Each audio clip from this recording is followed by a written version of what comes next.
Hi everyone, this is from CBS academy. இன்னைக்கு நம்ம தினமன் news பேப்பரில் இருக்கக்கூடிய கரண்ட் அஃபேர்ஸ் பார்க்கலாம்.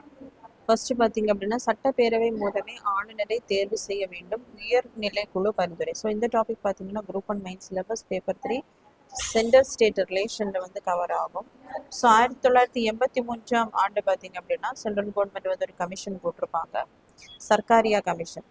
சென்டர் மற்றும் ஸ்டேட்டுக்கு இடையே இருக்கக்கூடிய அந்த உறவுகளில் என்னென்ன மாற்றங்கள் அட்மினிஸ்ட்ரேஷன் ரிலேட்டடாக கொண்டு வரலாம் அப்படிங்கிறதுக்காக. ஸோ அவங்க ரெக்கமெண்டேஷனை சப்மிட் பண்ணி அதில் ஒரு 180 ரெக்கமெண்டேஷன் வந்து அக்செப்ட் பண்ணியிருப்பாங்க. அதன் பின்னாடி பார்த்தீங்க அப்படின்னா 2007 வந்து பூஞ்சி கமிஷன் வந்து போட்டிருப்பாங்க.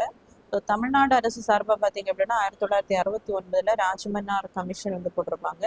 இப்போ இரண்டாவது கமிஷனாக பார்த்தீங்க அப்படின்னா Kurian supreme court retired judge Kurian Joseph தலைமையில் பார்த்தீங்கன்னா ஒரு கமிட்டி வந்து 2015 ஏப்ரல் 15 வந்து போட்டிருப்பாங்க. ஸோ இதில் இருக்கக்கூடிய மெம்பர்ஸ் பார்த்தீங்க அப்படின்னா அசோக் வர்தன், ஷெட்டி நாகநாதன், அதே மாதிரி குரியன் ஜோசப். ஸோ இவங்களுடைய ரிப்போர்ட்டை பார்த்தீங்க அப்படின்னா ஃபஸ்ட்டு ரிப்போர்ட்டை வந்து சப்மிட் பண்ணியிருக்காங்க. ஸோ அதில் இருக்கக்கூடிய ரெக்கமெண்டேஷன்ஸ் என்னென்ன அப்படின்னு பார்க்கும்போது ஃபஸ்ட்டு பார்த்தீங்க அப்படின்னா கவர்னராக தேர்ந்தெடுக்கக்கூடிய விதம். ஸோ இந்த கவர்னர் பார்த்தீங்க அப்படின்னா இப்போ சென்ட்ரல் கவர்மெண்ட் தான் இவங்களை வந்து பணியில் வந்து அமர்த்துவாங்க. ஸோ இதுக்காக என்ன பண்ணலாம் அப்படின்னா 3 மெம்பர்ஸை சென்ட்ரல் கவர்மெண்ட் செலக்ட் பண்ணி ஸ்டேட் லெஜிஸ்லேச்சரில் என்ன பண்ணணும் அப்படின்னா அதற்கான பெரும்பான்மை வாக்கெடுப்பு வந்து நடத்த வேண்டும்.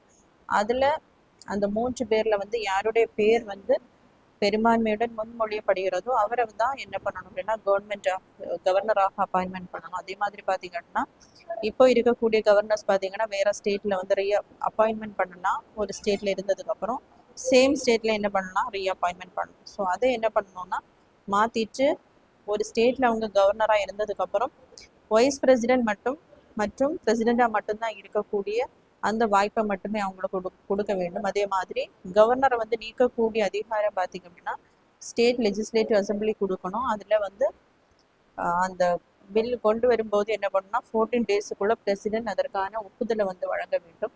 அதே மாதிரி தேர்ந்தெடுக்கக்கூடிய அந்த கவர்னர் பார்த்திங்க அப்படின்னா 5 வருஷத்துக்குள்ள எந்த பொலிட்டிக்கல் பார்ட்டி, நிர்வாகம், ஜுடிஷியரி, பேரவை இதில் எதுலேயுமே இருந்திருக்கக்கூடாது. ஸோ அவருக்கு பார்த்தீங்கன்னா குறிப்பிட்ட சில சமயங்களில் வந்து மெஜாரிட்டி பார்ட்டி இல்லாமல் இருக்கும்போது டிஸ்கிரிஷனரி பவர் உண்டு.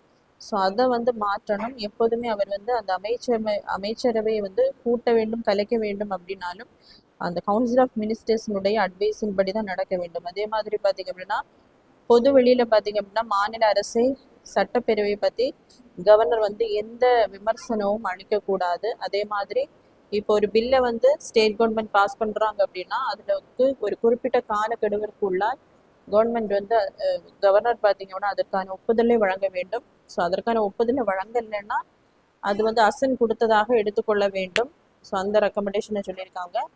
அடுத்ததாக பார்த்தீங்க அப்படின்னா லெஜிஸ்லேட்டிவ் அசம்பிளி கொண்டு வரக்கூடிய அந்த சட்டத்தை வந்து கவர்னரோ பிரசிடென்ட்டோ சிறப்பு அதிகாரத்தை பயன்படுத்தி என்ன பண்ணக்கூடாதுன்னா அதை வந்து வாய்ட் ஆக்கக்கூடாது. அதே மாதிரி இப்போ பார்த்தீங்க அப்படின்னா எலெக்ஷன் கமிஷன் தான் vice president election, president election, அதே மாதிரி ஸ்டேட் லெஜிஸ்லேட்டிவ் அசம்பிளி எலெக்ஷன் இது எல்லாமே கண்டக்ட் பண்ணுவாங்க. ஸ்டேட் எலெக்ஷன் கமிஷன் பார்த்தீங்க அப்படின்னா பஞ்சாயத்து லோக்கல் பாடிஸோட எலெக்ஷன் வந்து கண்டக்ட் பண்ணுவாங்க.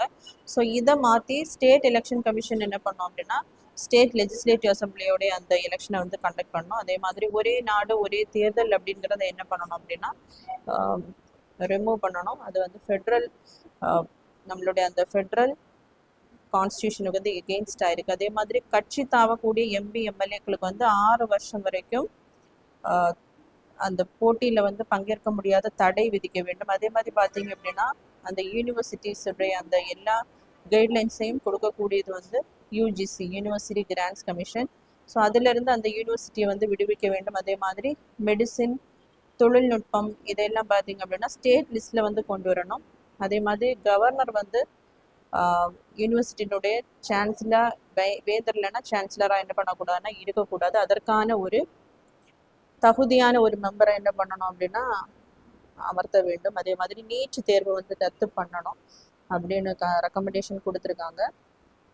அதே மாதிரி பார்த்தீங்கன்னா கான்ஸ்டியூஷனல் அமெண்ட்மெண்ட் கொண்டு வராங்க அப்படின்னா கான்ஸ்டியூஷனில் ஏதாவது சேஞ்சஸ் கொண்டு வராங்கன்னா எல்லாமே 2/3 ஸ்பெஷல் மெஜாரிட்டியில் என்ன பண்ணணும் அப்படின்னா மெஜாரிட்டியில் பாஸ் பண்ணி தான் அந்த கான்ஸ்டியூஷனில் சேஞ்சஸ் பண்ணணும். ஸோ இப்போ பார்த்தீங்க அப்படின்னா ஸ்டேட் ரீ அரேஞ்ச்மெண்ட் பண்ணும்போது, இல்லைன்னா ஒரு அக்வர்டு டெரிட்டரியை நம்ம கான்ஸ்டியூஷனில் ஆட் பண்ணும்போது, ஸோ இந்த விஷயத்துக்கெல்லாம் நேம் சேஞ்ச் பண்ணும்போது என்ன பண்ணுவாங்க அப்படின்னா ஒரு சிம்பிள் மெஜாரிட்டியிலே வந்து பாஸ் பண்ணுவாங்க. ஸோ எல்லா கான்ஸ்டியூஷனல் அமெண்ட்மெண்ட்டுக்குமே என்ன பண்ணணும் அப்படின்னா 2/3 ஸ்பெஷல் மெஜாரிட்டியை தான் யூஸ் பண்ணணும் அப்படின்னு சொல்லியிருக்காங்க. அதே மாதிரி ஆர்டிகல் 3 யூஸ் பண்ணி இப்போ ஒரு பார்லமெண்ட் நினைச்சாங்கன்னா என்ன பண்ணலாம், ஸ்டேட்டை வந்து ஒரு ஸ்டேட்டாக இருக்கக்கூடியதை 2 ஸ்டேட்டாக செப்பரேட் பண்ணலாம், இல்லைன்னா ஸ்டேட்டாக இருக்கக்கூடிய யூனியன் டெரிட்டரிஸாக என்ன வேணாலும் பண்ணலாம். அந்த அதிகாரம் வந்து பாராளுமன்றத்திற்கு இருக்கு. ஸோ இந்த மாதிரி அந்த இதில் வரும்போது பிரசிடென்ட் என்ன பண்ணுவாங்க அப்படின்னா அதுக்கு ஸ்டேட் லெஜிஸ்லேட்டிவ் அசம்பிளிக்கு வந்து தெரிவிப்பாங்க. ஆனால் அதனுடைய அவங்க சொல்லக்கூடிய அந்த கருத்துக்கள் வந்து பைண்டிங் கிடையாது. பார்லமெண்ட் வந்து பிரசிடென்ட் கேட்கும்போது ஸ்டேட் கவர்மெண்ட் ரிப்ளை பண்ணாலும் பண்ணலைனாலும் ஏதாவது கருத்துக்கள் வேணும் அப்படின்னு சொன்னாலும் அதை எதுவுமே என்ன பண்ண மாட்டாங்கன்னா கன்சிடர் பண்ண மாட்டாங்க. பார்லமெண்ட் என்ன பண்ணுவாங்க, ஒரு ஸ்டேட்டை பிரிக்கணும்னா அவங்கள என்ன பண்ண முடியும், பிரிக்க முடியும். ஸோ அப்படி இல்லாமல் ஸ்டேட்டினுடைய ஒப்புதல் அவசியம் அப்படிங்கிறத கொண்டு வரணும். தேவைப்பட்டால் என்ன பண்ணோம்னா மக்களுடைய அந்த வாக்கெடுப்பு வந்து நடத்த வேண்டும் அப்படின்னு சொல்லியிருக்காங்க. அடுத்ததாக பார்த்தீங்க அப்படின்னா போஜ்புரி, ராஜஸ்தானி இதெல்லாமே இந்தி வட்டார கிளை மொழிகள் அப்படின்னு மென்ஷன் பண்ணியிருக்காங்க. ஸோ அப்படி வகைப்படுத்தாம எல்லாரையும் ஹிந்தி ஸ்பீக்கிங் அந்த பர்சன்டேஜில் வந்து கொண்டு வர வேண்டும். மும்மொழி கொள்கையை வந்து மாற்றிவிட்டு இங்கிலீஷ் அல்லது உள்ளூர் மொழி இந்த மாதிரி இருமொழி கொள்கையை வந்து கொண்டு வர வேண்டும். அதே மாதிரி உயர் நீதிமன்ற அந்த ஹைகோர்ட் ப்ரொசீடிங்ஸ்ல எல்லாம் பார்த்தீங்க அப்படின்னா இங்கிலீஷ்லாம் ஃபுல்லாகவே யூஸ் பண்ணுவாங்க. இதை தவிர்த்து விட்டு என்ன பண்ணணும் அப்படின்னா மாநில ஆட்சி மொழி எந்த மொழியாக இருக்கோ அந்த மொழிகளை வந்து பயன்படுத்த வேண்டும் அப்படின்னு இந்த ரெக்கமெண்டேஷன்ஸ்ல வந்து சொல்லப்பட்டிருக்கு. அடுத்ததா பார்த்தீங்க அப்படின்னா புற்று நோயாளிகளுக்கான அரசு நல்ல ஆதரவு மையம் தொடக்கம். ஸோ இந்த டாபிக் பார்த்தீங்கன்னா group 1 main syllabus paper 2 social இஷ்யூஸில் வந்து அந்த வெல்ஃபேர் ப்ரோக்ராம்ஸில் வந்து கவர் ஆகும். ஸோ இறுதி தருவாயில் இருக்கக்கூடிய பேலியேட்டிவ் கேரில் இருக்கக்கூடிய அந்த கேன்சர் பேஷண்ட்ஸ் பார்த்தீங்க அப்படின்னா அரசு வந்து நல்ல ஆதரவு மையம் வந்து தொடங்கியிருக்காங்க. எங்கே அப்படின்னு பார்க்கும்போது சென்னையில் இருக்கக்கூடிய தாம்பரம் நெஞ்சக மருத்துவமனையில். ஸோ இதில் பார்த்தீங்கன்னா 180 படுக்கை வசதிகள் இருக்குது. இதில் வந்து இயர்லி வந்து 300 to 400 கேன்சர் பேஷண்ட்ஸ் வந்து கவனிக்க முடியும். அதே மாதிரி இவர்களுக்கு மருத்துவம் உளவியல் ஆலோசனைகள் பார்த்தீங்க அப்படின்னா இந்த திட்டத்தின் மூலம் எங்களுக்கு வந்து வழங்கப்படும். அது மட்டும் இல்லாமல் 60 வயது மேற்பட்டவர்களை அந்த மறதி நோக்கி விழிப்புணர்வு மற்றும் தடுப்பு நடவடிக்கைகளை மேற்கொள்ள நோயாளிகளுக்கு பராமரிக்க பயிற்சி அளிக்க டெமென்ஷியா இந்தியா அலையன்ஸ் அப்படிங்கிற அந்த நிறுவனத்துடன் பார்த்தீங்க அப்படின்னா மக்கள் நல்வாழ்வுத்துறை வந்து ஒப்பந்தம் வந்து போட்டிருக்காங்க. அடுத்ததாக பார்த்தீங்க அப்படின்னா மகளிர் சிறப்பு திட்டங்கள் February 23 முதல் வீடு வீடாக பிரச்சாரம். ஸோ இப்போ பார்த்தீங்கன்னா நம்மளுடைய தமிழக அரசு வந்து வெல்லும் தமிழ் பெண்கள் அப்படிங்கிற திட்டத்தை வந்து கொண்டு வந்திருக்காங்க. ஸோ இந்த திட்டம் பார்த்தீங்க அப்படின்னா அந்த மகளிருக்கு தமிழக அரசு செய்யப்பட்டுள்ள அந்த சிறப்பு திட்டங்களை பார்த்தீங்க அப்படின்னா வீடு வீடாக சென்று பிரச்சாரம் செய்யக்கூடிய திட்டம் தான் இந்த வெல்லும் தமிழ் பெண்கள் திட்டம். ஸோ இதில் பார்த்தீங்க அப்படின்னா நமக்கு மகளிர் உரிமை திட்டம் பார்த்தீங்க அப்படின்னா September 15, 2023 வந்து தொடங்கி இருப்பாங்க. ஸோ இது வந்து மாதாந்திரம் அந்த குடும்ப தலைவிகளுக்கு 1000 கொடுக்கக்கூடிய திட்டம். விடியல் திட்டம் பார்த்தீங்க அப்படின்னா விடியல் பயணம் 2021ஆம் ஆண்டு மே மாதம் நமக்கு தொடங்கியிருப்பாங்க. அதாவது மகளிருக்கு வந்து பஸ்களில் வந்து இலவசமாக பயணம் செய்யக்கூடிய திட்டம். அதே மாதிரி பார்த்தீங்க அப்படின்னா தோழி விடுதிகள் இது 2023 வந்து கொண்டு வந்திருப்பாங்க.